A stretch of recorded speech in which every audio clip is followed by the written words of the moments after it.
I love Pokemon.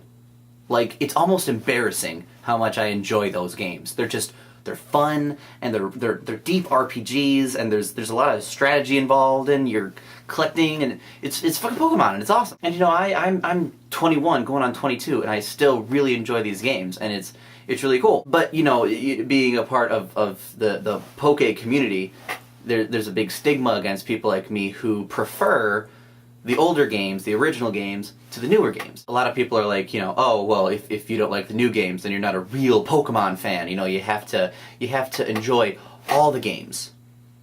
You must enjoy all of the games to be a true Pokemon fan. And it's like, not necessarily. I mean, I don't like that argument. I mean, I have what I like, and you have what you like, and I guess in every other form of, fandom, I guess, it's okay to like one aspect and not like another, except with Pokemon. With Pokemon, you have to like every freaking aspect, or else you're a poser, or a hipster, or a cocky cock, or whatever the fuck people say to people like that these days. I don't even know.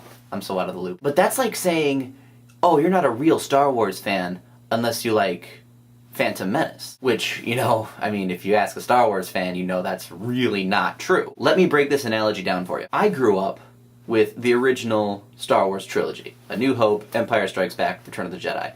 And they were fucking awesome. You've got these big ships and they're flying around, and you've got, a deep storyline that deals with good and evil, and you've got lightsabers, and, Chewbacca was a Wookiee, and the Emperor was lightning bolt hands, and Vader was it was awesome. Star Wars was awesome. And so when I heard, oh hey, George Lucas is coming back, and he's making a prequel trilogy to this flawless sci-fi epic masterpiece, I was like, it was going to be the event of my childhood. It was going to be that thing, like I was going to be raised on a new prequel trilogy, and it was going to be awesome. And then I went to go see Phantom Menace, and I was like, oh, this is not awesome. It was just flashy, and it was dumbed down for kids. It felt kiddish, and it seemed like there was just a lot of fluff and not a whole lot of heart going on. It just made this new prequel movie, Phantom Menace, it just seemed really, bland and heartless. And the younger generation can be like, oh, why would you want to watch that old boring trilogy when you have this new, exciting, flashy prequel trilogy? I mean, that one's boring, and this one has so much to offer, and it's so exciting and new and flashy and great. Like, it's cool that all of the graphics and CGI, they were all really updated, and they looked really realistic and great and stuff. And, the lightsaber battles were really epically choreographed, and it was really fun to look at and stuff. But all in all, the experience just left me wanting more. It left me saying, okay, so that happened, but that wasn't really Star Wars, it was something else. So when someone says, hey, I played Black and White, or I played Diamond and Pearl, and it just didn't feel like Pokemon to me.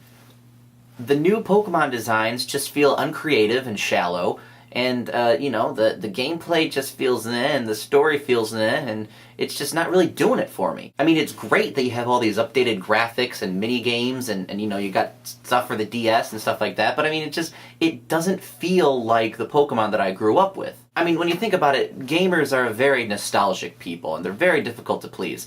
But with Pokemon, it's like, okay, back in my day, we had 151 Pokemon, and we caught them all, and it was not an easy task, but it was a doable task. It was reasonable. You said, okay, I'm going to catch 151 of these, monsters, and it was sweet, and you could do it.